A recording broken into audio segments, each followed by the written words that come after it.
Hello, everyone. I'm glad to be back with you once again and with another young Indian as part of the Voice of the Young segment. Hello, everyone. Right now, we have with us Krittika Dirghangi. Let's listen to her. Over to you, Krittika. Hello, everyone.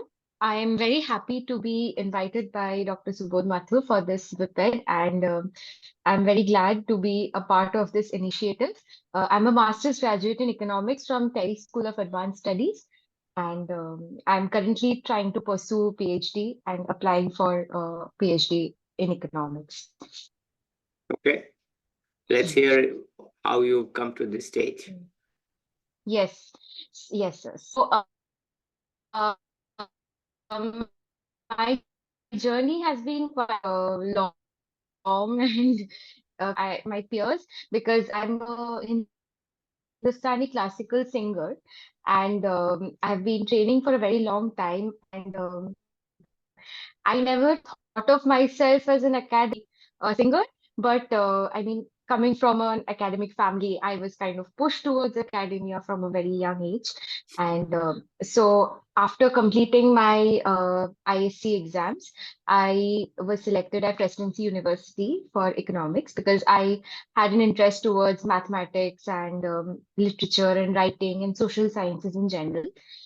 So when I got into presidency, I did not have an economics background, so I didn't really know what economics was about until I got in.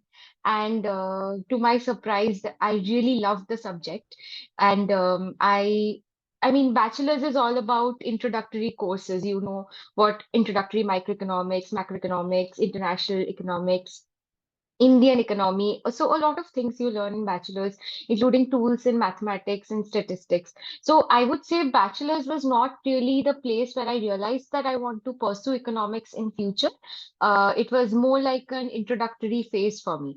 So I graduated from residency in 2020, and which was the COVID year. So it was like I was doing my UG dissertation, and I just completed the midterm presentation on 15th of March, and that's when the lockdown happened. Yeah, And it was that was just, so I kind of didn't have to at all go for online lectures through my entire journey because during COVID, I couldn't really sit for a lot of exams, entrance exams, because there was a lockdown and my family got COVID. And so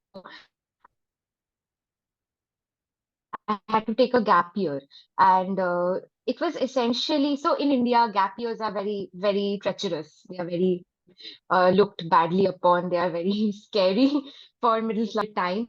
And I mean, lockdown was a difficult time for all of us, but it was a boon for me in many ways because I really had the time to sit back and think about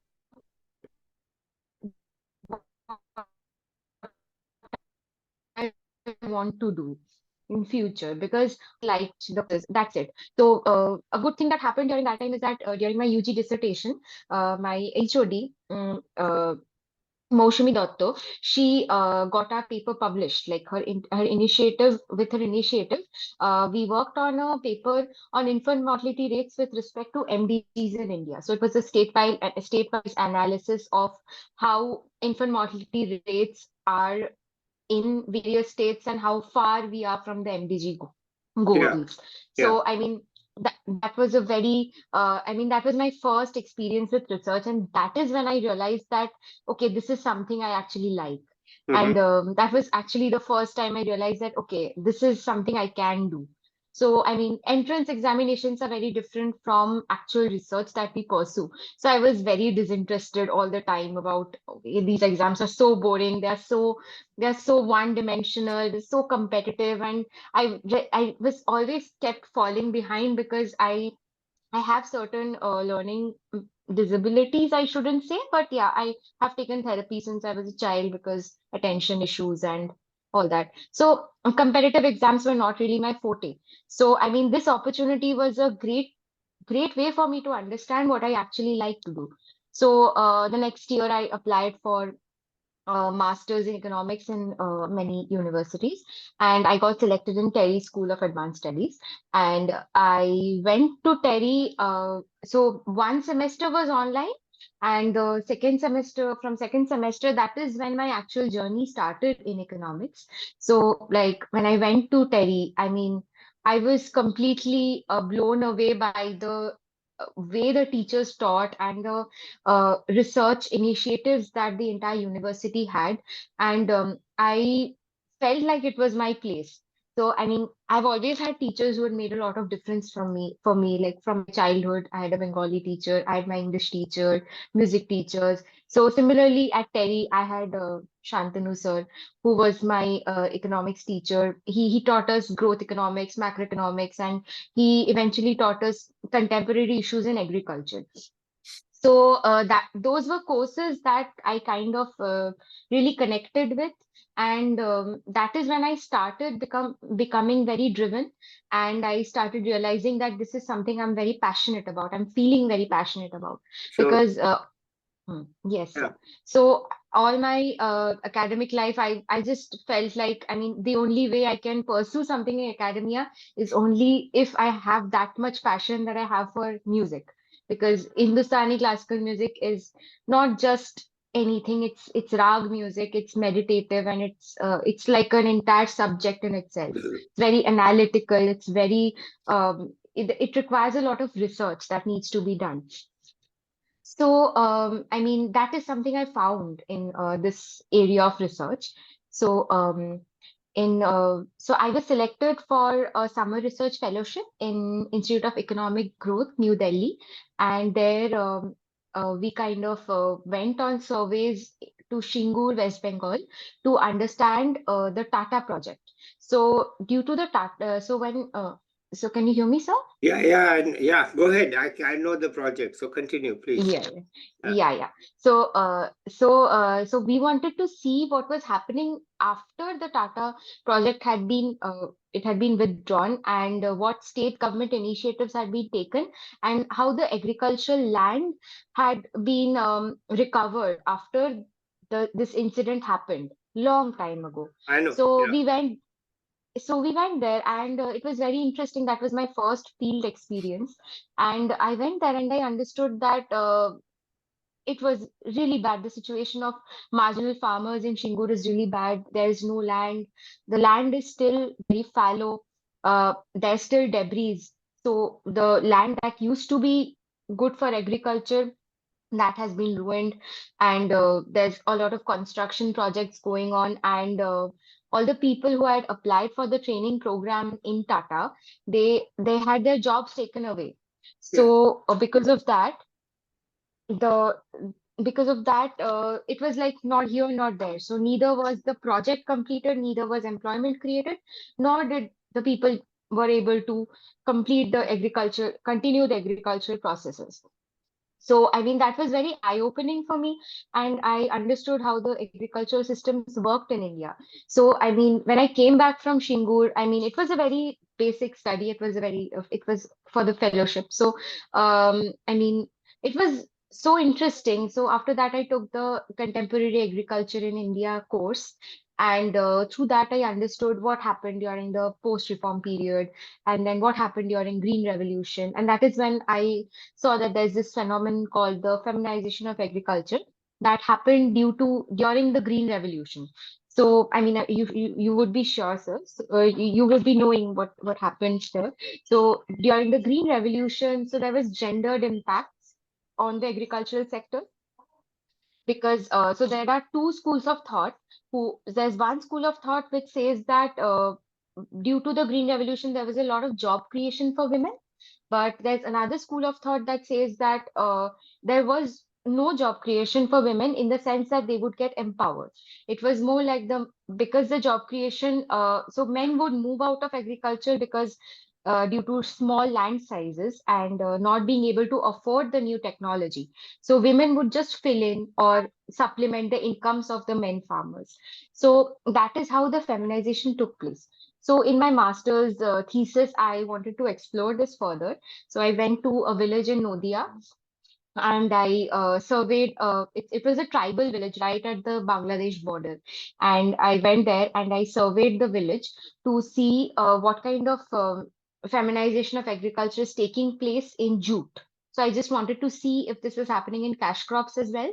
So because it's mostly related to food security and subsistence farming, the literature that points out to feminization of agriculture.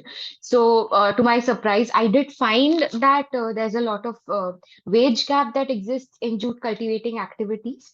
And I mean, the findings were incredible. And I mean, primary survey is always a great experience for Yeah, us young researchers. So, I mean, that's when I saw that women are really backward here because of migration mostly. So men just move out of agriculture and females are left behind with no control of the farms but all the responsibilities. So, I mean, it's a very difficult place to be in. So I also did a secondary uh, data analysis from the periodic labor force survey. And for 5 years, I just checked what is the extent of feminization that has taken place. And there has been a positive trend of feminization with respect to men in agriculture. So I also used an index to find the empowerment of women in agriculture. It's called the Women's Empowerment in Agriculture Index. And through that, I tried to analyze whether these women had access to financial resources, they had access to land, property, so it was a very, very interesting passion project of mine. And after the thesis was over, I I just really wanted to pursue this further. So I mean, I joined Arcus Policy Research as an intern initially, and then as a full-time analyst on a project with the Ministry of Agriculture. And there I again did a lot of surveys, tried to understand how mandis work. So unlike West Bengal's agricultural landscape, North Indian agricultural landscape is very different. So through this project, I understood how the government functions, mostly keeping in mind how UP and Western UP, Punjab, and Haryana provides agricultural support to the entire country. So I mean that was eye-opening for me, and I understood how policies are made and 8 months into the project, I learned a lot. It was my first job experience. And then I realized that, I mean, I am young, so I just wanted to get a heads up on PhD. So I left the job and I came back to Kolkata to apply for my PhD. And I guess I'm going to be, I have been applying to various programs in agriculture and development economics so far. wow. Okay, it's quite a journey, right? Uh, Yes, sir. yeah. So, all right, but let's just go roll back a little bit. Yes, When sir. you were in 11th and 12th, how did you decide Mm. what you would do in college?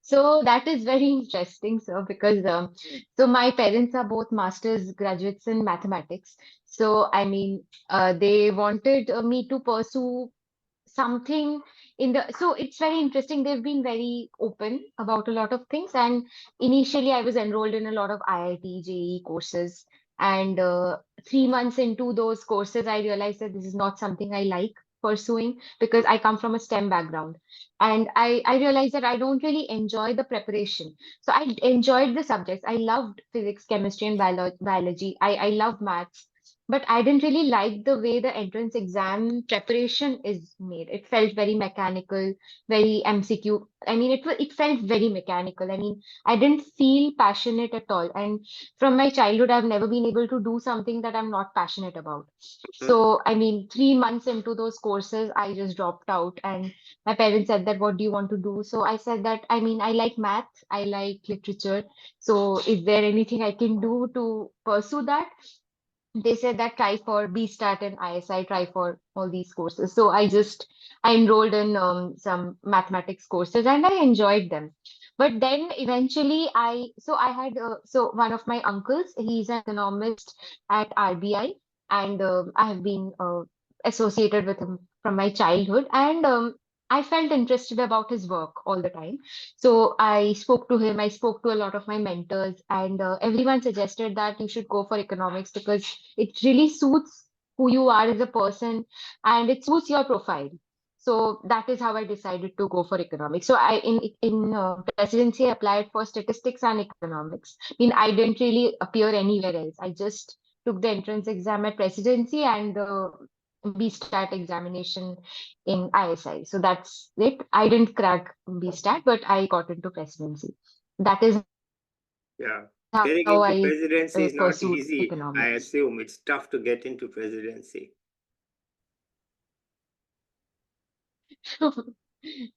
It was very natural. Okay, good. So, how was life at presidency for you? You said, it's just they teach intro courses and all. Hmm. But I have Yeah. heard that Hmm. in Hmm. presidency, you learn more outside the class than in the class. So, what do you say? So I would also differ in this because because so I would categorize myself as someone who has been culturally very privileged because most Bengalis are very culturally privileged because even though monetarily we might be a little backward because obviously our origins we come from partition backgrounds, we come from small marginalized backgrounds,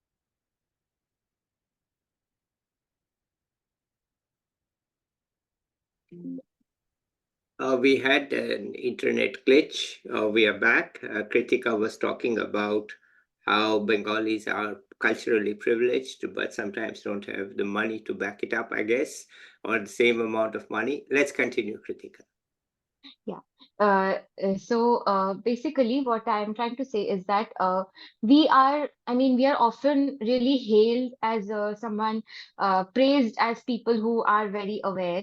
But I have just felt that it comes from our families and we are privileged. Like there are financial privileges, there are also cultural privileges, there's caste privileges. I believe that I come from a privileged background in terms of caste and culture. So even though my grandparents were partitioned from the other side of Bengal, and my our grandparents were from extremely poor backgrounds, we only survived because of our caste privilege and because of our educational qualifications and so on. So I believe that caste plays a very big role in cultural privilege, and so, yeah, presidency, although claims to be a very inclusive background, inclusive place, it is very inclusive. But yes, it does have layers to it. And my life in university was like, I felt like when I joined presidency, I'd already outgrown it a little. Ah, And because I was, I mean, in from school, I was I did all the things in my high school that usually people do in college. I went to plays, I went to I was yeah. politically aware. So when I went to presidency, I was mostly, I felt like, okay, this is okay, this is cool. There's a lot of freedom. Yeah, there's a lot of freedom to pursue what you want. There's a lot of discussions. But I just felt like I had outgrown that All world right, fine. Okay, too good. All early. right. You're ahead of yourself. You are ahead of the others. Okay, so fine. How was Kind Terry? of. How was Terry? So TERI was a very different experience, and in TERI, TERI is completely opposite to presidency. It's a private institution, and presidency, I would credit presidency in having a very inclusive background in terms of, there would be people coming from regional Bengal. There would be people coming from different parts of the society, and in TERI, it would be a very homogeneous circle. People coming from really privileged backgrounds, but it was a really good journey to be in both the places to understand where the society actually stands. So in TERI, students were coming from a certain background in terms of finances, education, parental education. So, Mhm. my experience in TERI was easy in that way that I could relate to people more easily. People were already ahead of a lot of things, but the drawbacks were that people were not very politically aware. Yeah, People did not want to talk about politics, and that is something I experienced in Delhi a lot, yeah. and that people are not that prepared to talk about politics as they are in Bengal. Like here, Ram Mandir.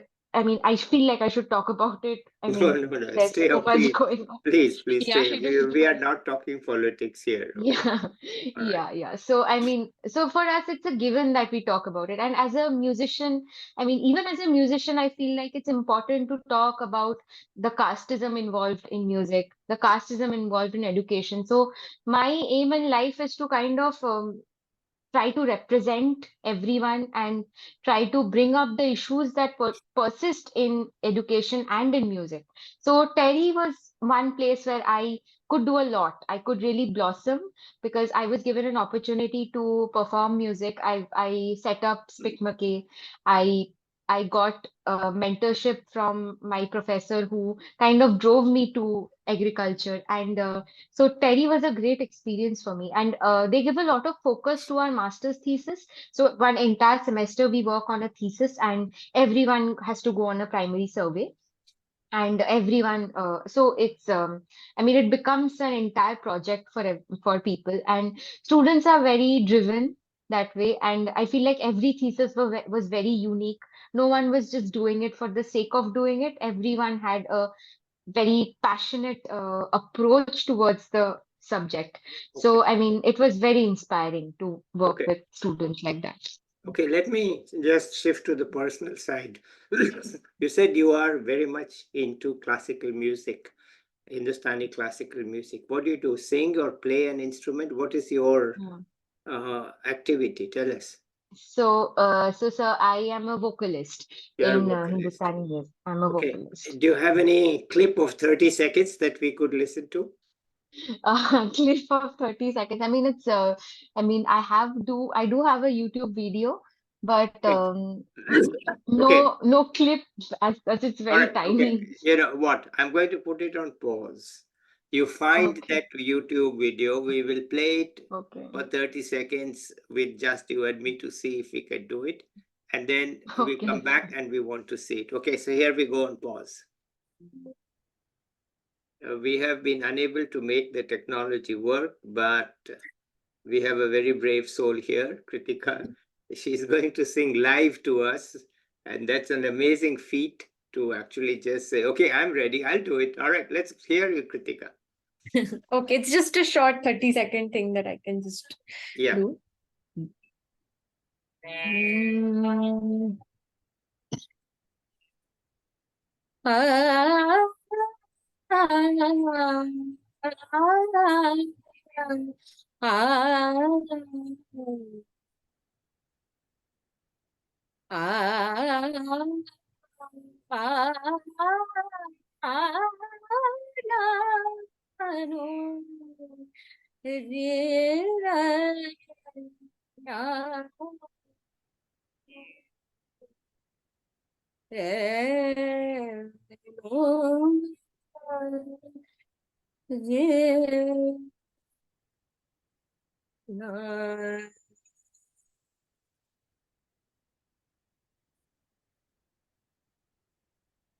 It's a short alap in Rag Bihag, and it's just my favorite rag.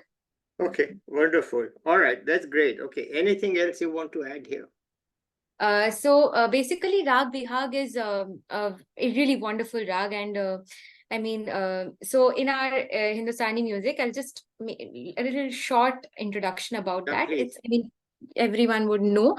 So we just take a combination of notes and we keep building on it and innovating. And I mean, what I sang right now is just what came off my mind. So this is something that you have to be completely immersed in and completely involved with to, and it comes straight out of your mind and your heart, and it is my soul, and it is what drives me and continuously drives me to thrive in my life. So I mean, I'm very passionate about music, and Okay. I'm just very, very happy that I found that same passion in the field that I'm pursuing right now. All right, wonderful. Okay, any advice you have for your juniors? So basically, what I would say is that since I'm someone who pursues whatever I feel like and I follow my heart a lot, I would say that while that is not always great advice, but if you have learned to trust your instincts, do trust them. Because I mean, in my life, I have been rejected a lot and I have been discouraged a lot, but I have just stuck to my beliefs and I've stuck to what I really wanted to do. And of 100, I mean, if there were 10 people telling me no, there was always one person telling me yes. And I chose to listen to that one person. And that is what has really helped me in life. And I mean, so far it has been a great journey. And I hope that I can also pursue what I believe in and what I love in the future. And I wish everyone can do that. And I mean, do not get discouraged by people saying that you are not a good academic or you're not good at math, you're not good at something, because we can always learn. And I mean, we have different phases. Like when I was young, there are things I couldn't understand easily, but now I understand them much better. So I mean, not just because you don't understand something in your bachelor's doesn't mean that you will never understand them. So just give yourself a chance to pursue your academics and pursue what you love and keep an open mind, I would say. All right, wonderful. Uh, Maybe we'll catch up with you in a year to see where Surely, you sir. got into your PhD. Till then, Yes. let's say bye to the viewers. Bye, everybody. I'll be back Bye. with another young person or an expert.